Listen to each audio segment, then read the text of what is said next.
Jiletini biçmək üçün nə edirik? Düz xəttimizi çəkirik. 3 sm düymə payını götürdük. 3 sm-dən sonra jiletin boyun dairəsi biraz böyük olduğu için 10 sm boyun dairəsi, 10-11 sm-də çiyin xətti götürürük. 3 sm aşağı düşürüb xətləri birləşdiririk. Sonra koftanın uzunluğunu 2-yə bölürük. Neçədə? Tutaq ki 42-dir.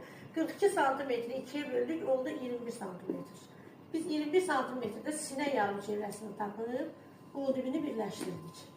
Qol dibini də birləşdirmək üçün 1 sm içəri giririk, dərinləşdiririk. Ancaq jiletdə biraz dərin giririk. Sonra koftanın uzunluğunu tapıb, bel yarım çevrəsini qeyd edirik. Bel yarım çevrəsində 3 sm viçkanın payını götürdük. Birləşdirdik xətləri. Relyef tikişlərini bilirsiniz, keçmişik. Relyef tikişləri ilə birləşdirdikdə sinə arasını götürüb relyef tikişini birləşdiririk. Sonra boyun dairəsi isə jiletlərdə 3 günc biçilir. 10 sm-də aşağı düşürük. 10 sm aşağı düşürüb 3 güncü. Beldə və yaxud da sinədə baxır harda qeyd edirik.